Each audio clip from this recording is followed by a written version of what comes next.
Merci d'être avec nous. Madame, Monsieur, bonsoir. À la une ce soir, 28 ans après l'assassinat de Maître Babacar Seye, famille et proches se souviennent du magistrat et réclament la lumière sur cette affaire.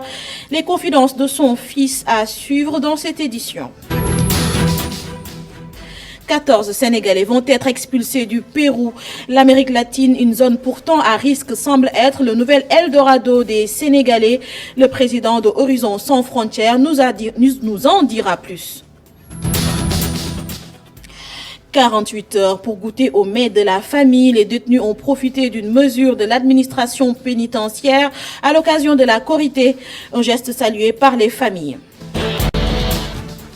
Et puis Lamine Diack dans l'intimité d'un retour au bercail, signé L'Observateur, est notre article de la semaine développé par El Hadj Malick Cissé en fin de journal. Bienvenue à tous.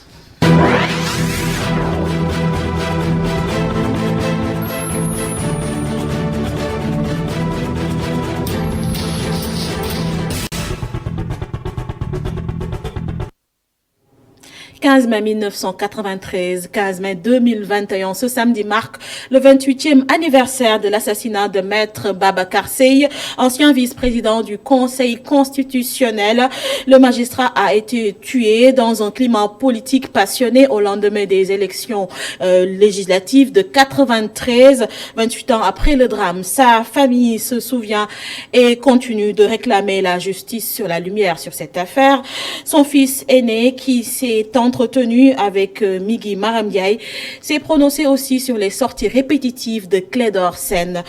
Pour Abdi Seye, Clédor Sène, qui continue de clamer son innocence, doit apporter les preuves auprès des autorités.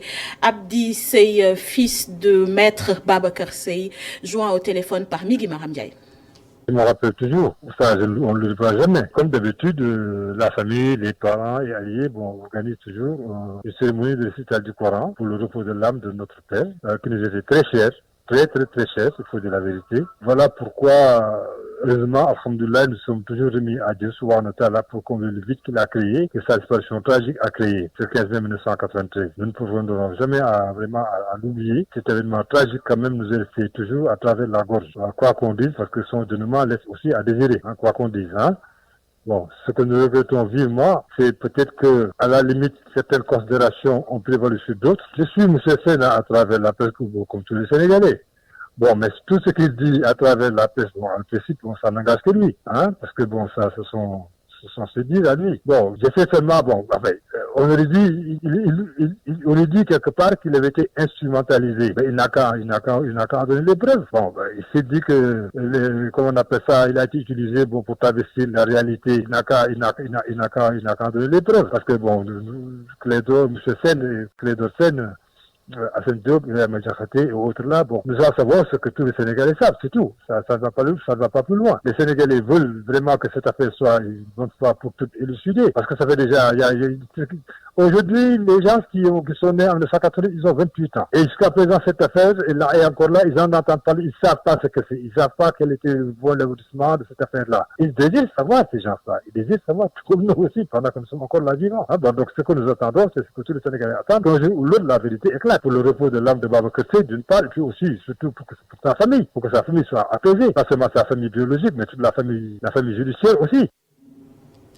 Et cet anniversaire du décès de Maître Babacar Seye coïncide avec une volonté des autorités municipales de la vieille ville de délocaliser le stade Maître Babacar Seye, une initiative rejetée par une frange de la jeunesse qui trouve l'adhésion de la famille du défunt juge, un dossier signé Momar Alisnian et Mokhtar Seck.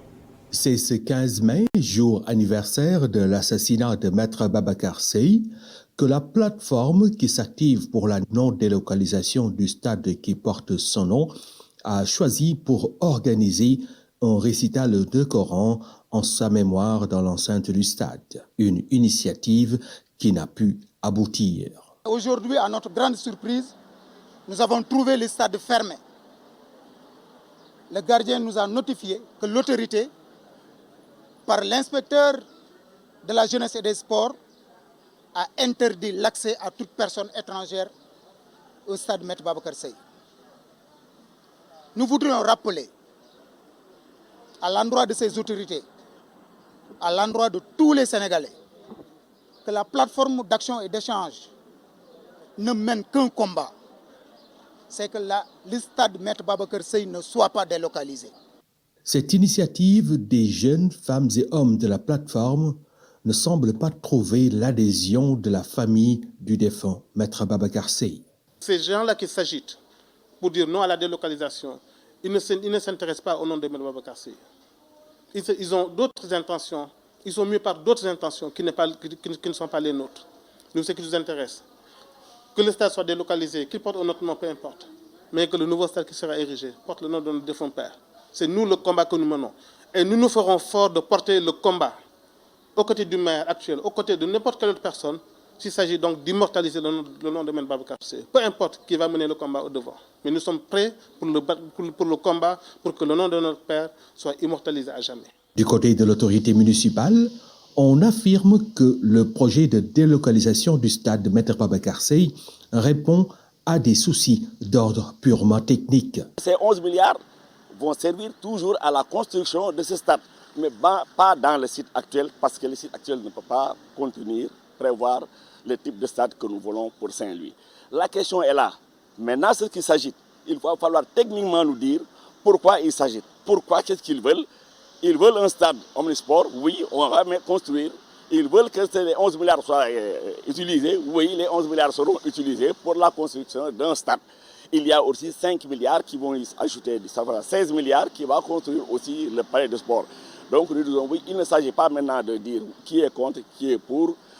C'est un débat que nous considérons un débat stérile. Rappelons que le stade de Maître Babacar Seye, qui suscite beaucoup de débats en ces temps, est situé sur l'avenue Général de Gaulle, au cœur d'une ville en pleine mutation. Momar Alisnia, ce jour marque également la mort de l'étudiant Fallou Sène, tué lors des manifestations à l'université Gaston Berger de Saint-Louis. Mais son avocat Hassan Diomandiaï regrette les lenteurs de la justice pour élucider cette affaire. La famille de la victime, à travers la robe noire, réclame également justice. Maître Hassan Diomandiaï, que voici, il est joint par Abdourahmane Li. Je suis convaincu que la justice arrivera, mais ce que je déplore, c'est qu'elle arrivera trop tard. Et une justice qui vient après un dépérissement des preuves, après un oubli, après pratiquement que les plaies sont mal cicatrisées, évidemment cette justice, on n'en veut pas. Ce qu'on aurait aimé, c'est que quand ces affaires se produisent, que dans un délai maximum d'1 an, qu'on puisse évidemment savoir ce qui s'est passé, qu'on puisse avoir les véritables acteurs, que les mémoires soient au beau fixe, que le trouble soit encore dans les esprits, que les victimes, les proches, par exemple les étudiants aujourd'hui, chaque année, vous voyez ce cri de cœur. Même les étudiants sont traumatisés parce qu'ils se disent quelque part qu'ils ont une responsabilité de passivité en ne pouvant pas agir sur le cours des choses, alors que Fallou Sène était un des leurs. Il est tombé entre eux au milieu du gué. Donc vous voyez le malaise que cela provoque au niveau de tout le monde. Et donc, cette justice arrivera, mais je suis certain que quand elle arrivera, elle n'aura pas l'impact qu'elle aurait dû avoir en termes, évidemment, de manifestation de la vérité, mais surtout d'impact sur le cours des choses, afin que demain, qu'on n'assiste plus à ces faits, qu'on puisse dire plus jamais cela, et que si on doit passer à un pardon ou aller vers un dépassement, qu'on le fasse. Prévu pour le 5 juin, c'est finalement le 17 juillet, la date choisie pour rendre hommage au professeur Iba Der Thiam. Une réunion préparatoire de la cérémonie a eu lieu ce matin au département d'histoire de l'université Cheikh Anta Diop de Dakar, qui porte d'ailleurs l'initiative. Une cérémonie d'hommage qui va s'articuler autour de 3 points. Professeur Mor Ndao nous livre les détails. Il en est le président du comité scientifique. Le premier axe sera consacré à la présentation des mélanges dédiés au professeur Iba Der Thiam avec les éditions Harmattan. C'est un ouvrage de 600 pages et des contributeurs de tous les continents, asiatiques, européens, africains bien sûr et américains, pour lui rendre hommage. On va présenter ses actes. Le deuxième volet de cette cérémonie s'articulera autour des témoignages. Sa famille, bien sûr, ses parents, l'académie, les étudiants aussi, Parce que vous avez les étudiants qui sont associés dans le comité d'organisation, les syndicalistes. Bader aussi, c'est l'homme politique. C'est un homme multidimensionnel. C'est les religieux, l'implication des familles religieuses.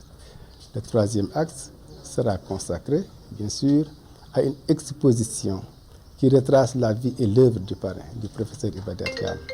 Donc, c'est compte tenu des délais qui nous étaient impartis, qu'on a jugé très court, de décaler de 2 mois pour prendre tout le temps nécessaire et, ce faisant, faire une cérémonie à la dimension du parrain, à la dimension de notre illustre professeur disparu. Les populations de Segregata, Dionik Mabo et Mbelep dans le département de Birkilane ont battu le macadam. À travers le mouvement Ça suffit Doina, ces populations dénoncent les lenteurs notées dans la réalisation de la route Birkilane Mabo Wanar, entre autres. Compte rendu Adamassar avec Astumbaye. Les populations de la commune de Segregata, Dionik, Mabo et Mbelep montent au créneau. Ces dernières dénoncent les lenteurs notées dans la réalisation de la route Mbirkilane-Mabo-Wanar. La lenteur des travaux, l'approche de l'hivernage et les nombreuses insuffisances notées par les usagers de la route suscitent d'énormes inquiétudes.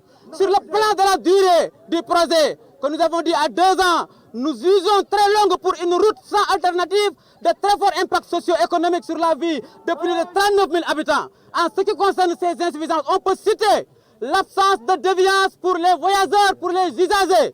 L'électricité, l'eau, l'éducation, la santé, entre autres, constituent également des préoccupations pour les habitants, selon le porte-parole des populations. L'électrification, clôture des écoles, addition d'eau potable, équipement des postes de santé. L'électrification est presque inexistante, avec 6 villages sur 56 dans la commune de Dionik.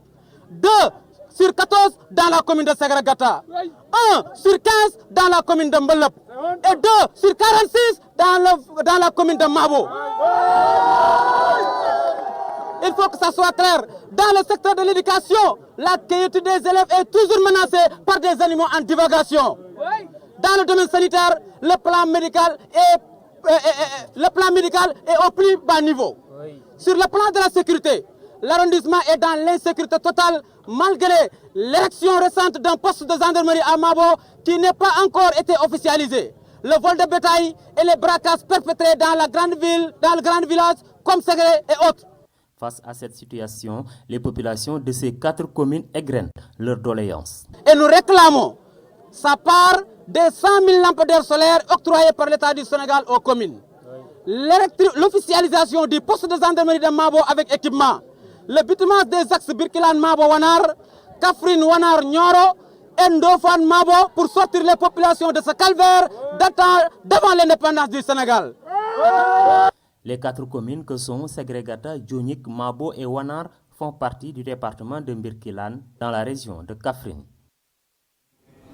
Et un peu plus loin à Hambourg, les populations des bas-fonds de Diamniadio étaient en conférence de presse ce samedi. Ils ont mis sur la table des problèmes d'eau, d'électricité, d'accès aux soins dont souffre leur localité. Écoutons Dr Lamine Diouf qui porte leur parole. La commune de Niaganyao est composée de 38 villages. Parmi ces 38 villages, il n'y a que les 6 qui sont électrifiés. Et parmi ces 6, il n'y a aucun village de la zone bas-fond qui a bénéficié de cette électrification. Ce que nous jugeons injuste. Vous n'êtes pas sans savoir qu'il y a des villages qui ne disposent toujours pas d'eau et qui font recours aux charrettes pour aller chercher de l'eau très loin de leur domicile. Ça, c'est au XXIe siècle, c'est inacceptable. Il y a également le problème de la route goudronnée qui est inexistante dans la zone bas-fond. Vous avez vu la route qui est derrière nous. Vous avez vu le tronçon Sandiara-Ndiaganyao. Cette route est dans un état de dégradation très avancé, dont la traversée relève vraiment du parcours du combattant, avec des pannes de véhicules, mais également des maux de dos et tous les maux qu'on peut imaginer. Ici, la zone bas-fond ne dispose que d'un seul poste de santé. Ce poste de santé manque presque de tout. Il n'y a pratiquement pas de médicaments. Si tu vas au niveau du poste de santé, si on te prescrit des médicaments, tu seras obligé de faire des kilomètres pour aller chercher les médicaments. Ça, c'est inacceptable. En plus de cela, le personnel est insuffisant et le plateau technique est vraiment au rabais. Ça, on doit corriger cette injustice. À l'instant, docteur Lamine Diouf qui porte la parole des populations des bas-fonds de Ndiaganiao. Les problèmes de délimitation entre les communes de Diamniadio et de Yen ont été pris en compte dans le projet de découpage du département de Rufisque. Les populations ont bien accueilli le rattachement de Ndoukourapel, du village de Ndoukourapel, lui, à la commune de Diamniadio et espèrent sortir des difficultés auxquelles elles font face. Le reportage de Baba Karsek. Le rattachement du village de Ndoukourapel à la commune de Diamniadio représente la satisfaction d'une vieille doléance pour les populations qui aspirent enfin au développement que les problèmes de limite avec Yen rendaient difficiles.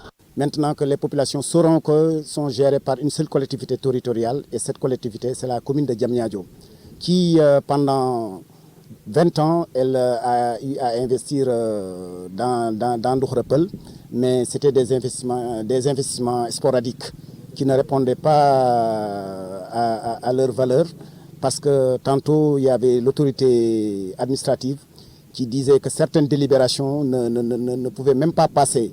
Aujourd'hui, on va se réjouir, on va rendre grâce à Dieu, parce qu'on pourra délibérer valablement à Ndoukourapel, régulariser nos habitations, avoir tout bon Sénégalais ce qu'il doit avoir, c'est-à-dire accès à l'eau, à l'électrification et aux moyens de transport, les voies de communication.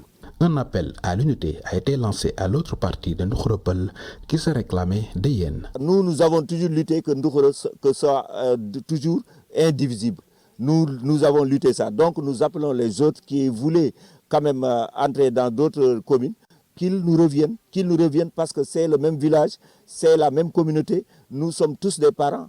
Donc nous les appelons à venir à l'unité pour que nous puissions construire Ndoukoura, notre chère patrie. Pour rappel, le conseil municipal de Diamniadio a donné un avis favorable au rattachement de Ndoukourapel dans sa zone de compétence. Autre chose, l'administration pénitentiaire a octroyé la possibilité aux familles d'amener des plats aux détenus pour la fête de Korité durant 48 heures, un geste salué par la plupart, même s'ils continuent de déplorer le comportement de certains gardes pénitentiaires. Aïssatou Kane et Augustin Mandan, reportage. À la prison de Rebeuss, des individus viennent déposer des repas pour les détenus. Son fils incarcéré depuis 2 ans, cette dame salue l'initiative et précise qu'elle n'a jamais eu de soucis. Nous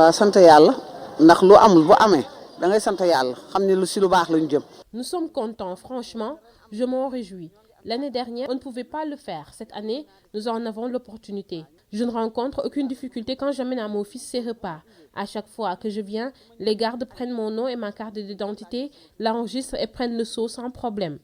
C'est la même chose quand je leur remets de l'argent. Pour dire vrai, je n'ai jamais eu de soucis.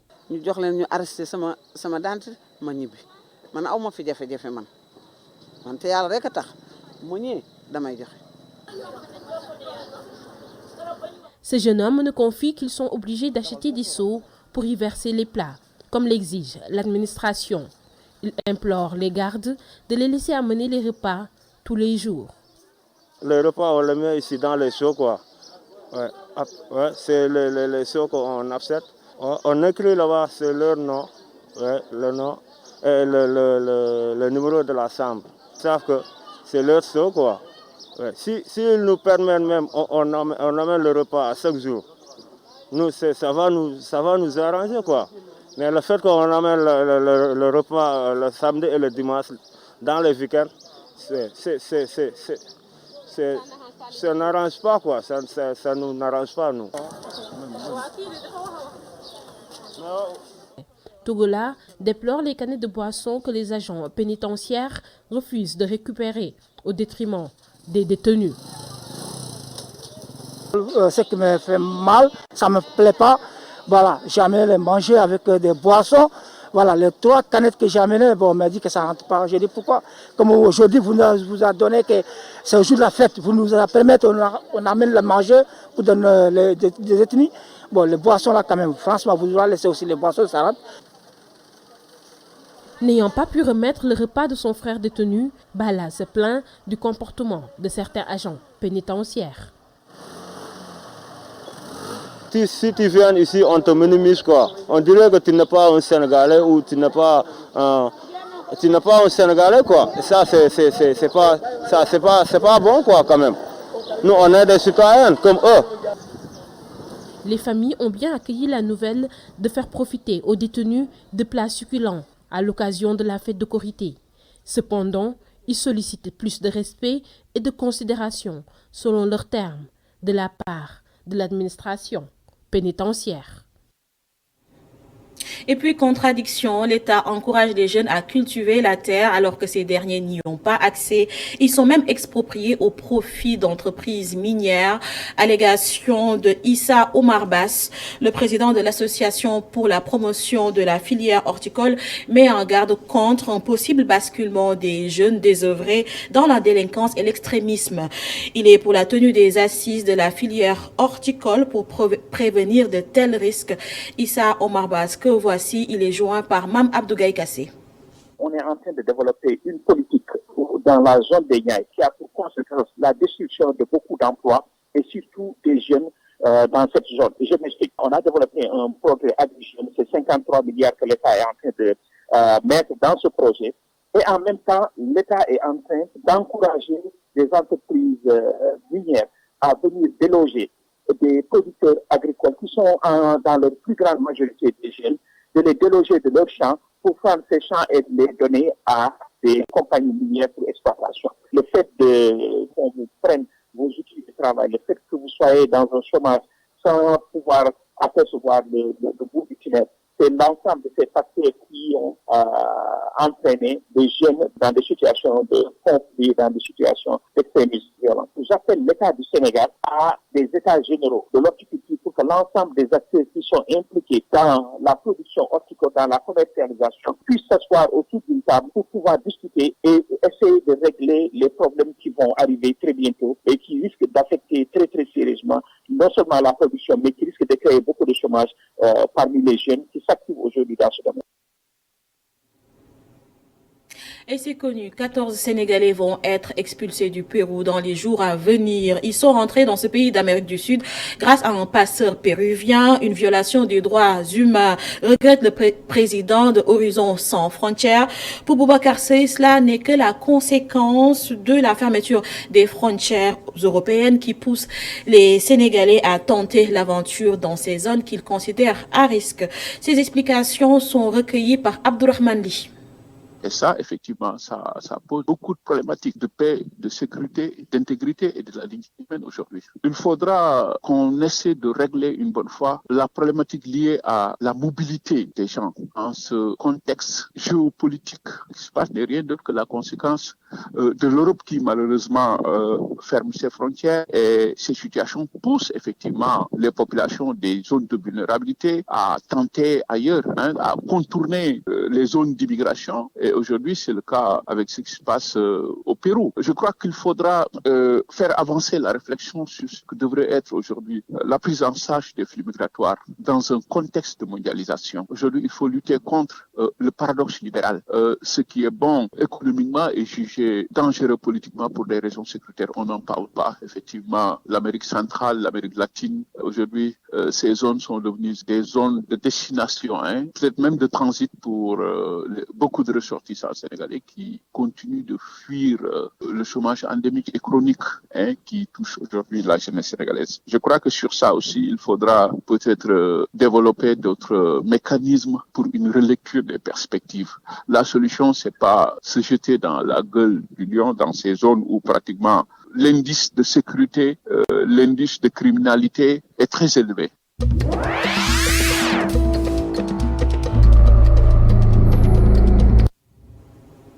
Triste nouvelle pour la presse africaine. Le journaliste panafricain Moriba Magasuba est décédé ce samedi dans la capitale ivoirienne où il résidait. Membre de la deuxième promotion du CESTI, Magasuba était ancien rédacteur en chef du magazine African International, également écrivain. Il est l'auteur du livre L'Islam au Sénégal, demain les mollahs. Journaliste expérimenté, il connaissait bien la région ouest africaine où il comptait de nombreux amis.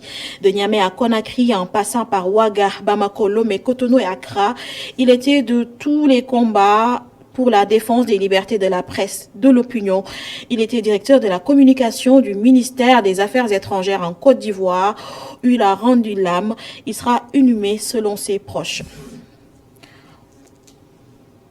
On reste en Côte d'Ivoire, de retour au Bercail vendredi soir. Après des soins en France, le Premier ministre ivoirien a déclaré être en forme pour continuer le travail. Des mots que Patrick Hachi a prononcés à l'aéroport international d'Abidjan, où il a été accueilli par une délégation de plusieurs ministres. Son absence a été vivement commentée, puisque la Côte d'Ivoire a connu 3 premiers ministres en l'espace d'une année. Et je vous propose d'écouter la réaction sur la question de Aristide Moreau. Il est professeur et entrepreneur à Abidjan. Il réclame plus de transparence concernant la santé des dirigeants de son pays. Il est joint au téléphone par Papa Ibrahima Ndiaye. Concernant l'hospitalisation du Premier ministre Patrick Hachi, il faut dire que les populations la vivent très mal. Elles sont très inquiètes de l'état de santé de leur Premier ministre. Elles se demandent comment est-ce qu'il va.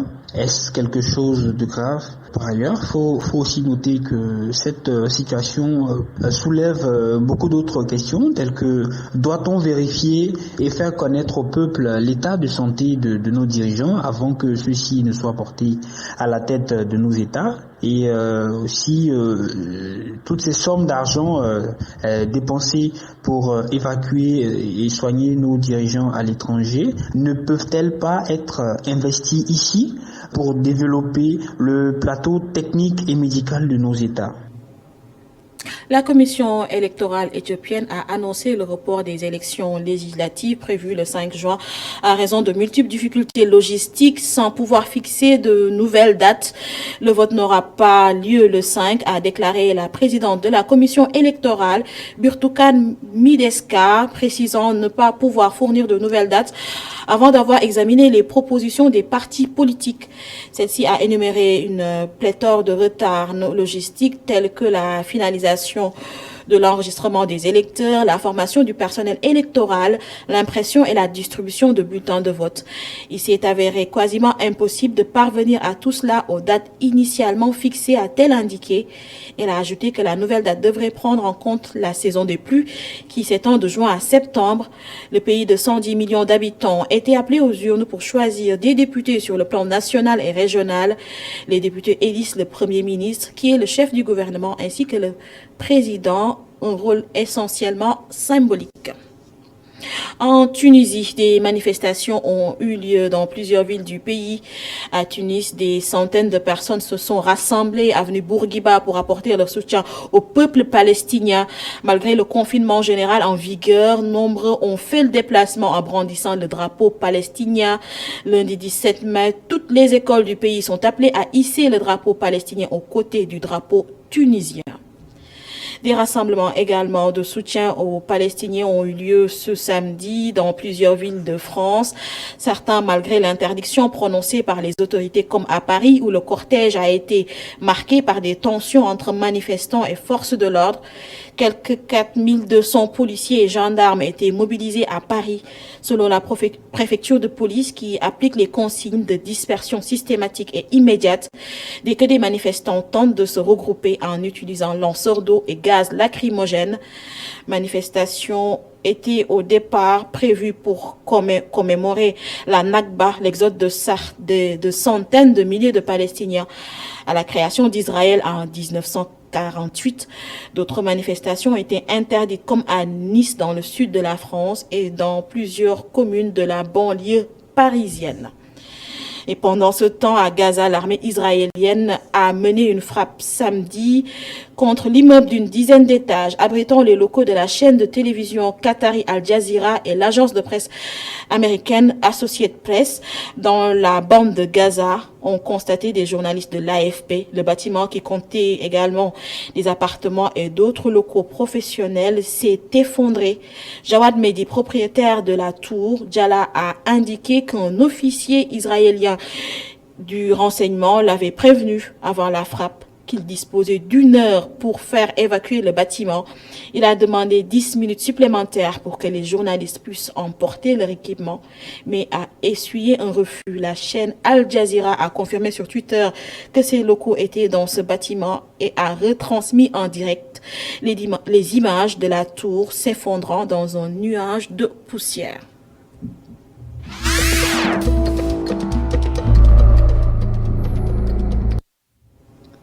Lamine Diack est de retour au Sénégal depuis lundi. L'ancien président de l'I2AF, âgé de 87 ans, était en résidence surveillée depuis décembre 2015 en France. Il a été condamné par la justice française à 4 ans de prison, dont 2 fermes, le 20 septembre dernier. Pour son implication dans un réseau de corruption destiné à cacher des cas de dopage en Russie. L'observateur sous la plume de Jules Souleymane Ndiaye revient sur cette actualité en titrant Lamine Diack dans l'intimité d'un retour au bercail. Vous l'avez compris, c'est votre article de la semaine. Les détails avec Seydina Mbaye et El Hadj Malick Cissé.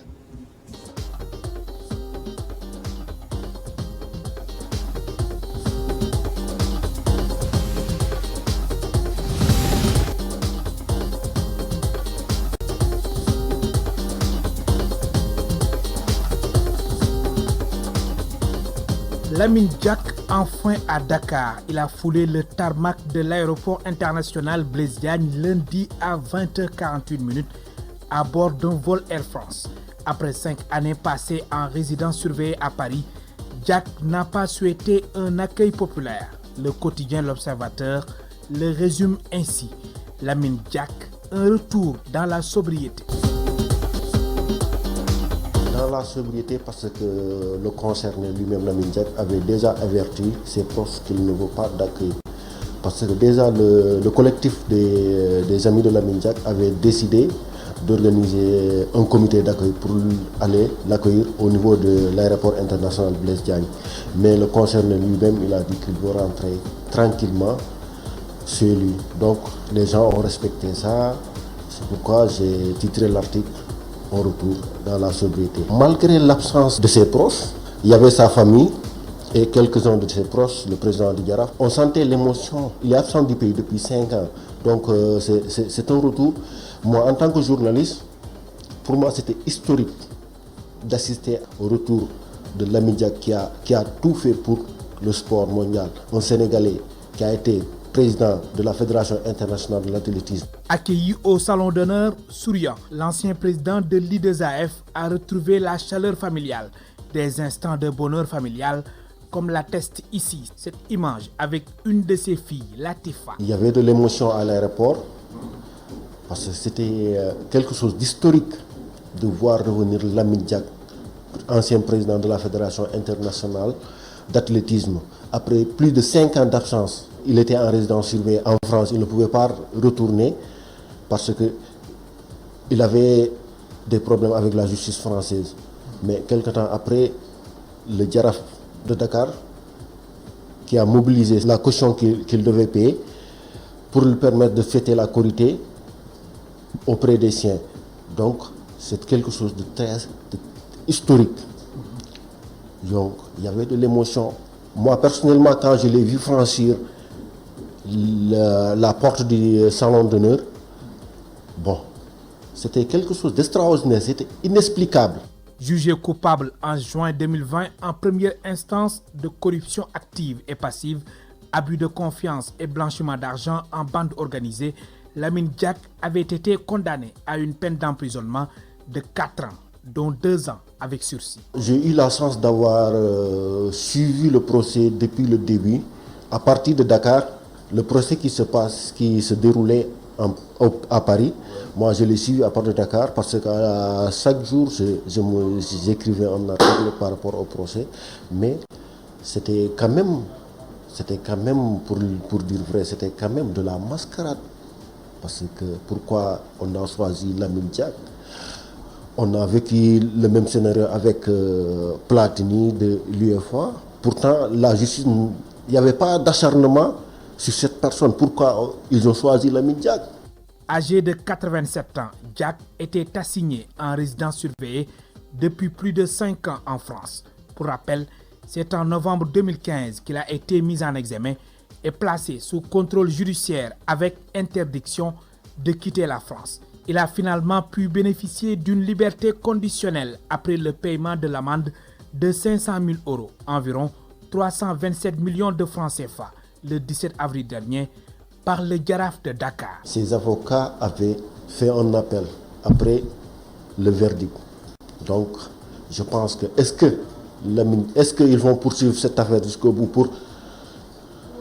pour laver à grand eau Lamine Diack? Je ne sais pas. Donc c'est aux avocats de savoir s'ils vont poursuivre l'affaire jusqu'au bout après le retour de Lamine Diack à Dakar ou bien ils vont l'éteindre complètement. Lamine Diack retrouve ainsi les siens. Au moment opportun, il parlera à la presse.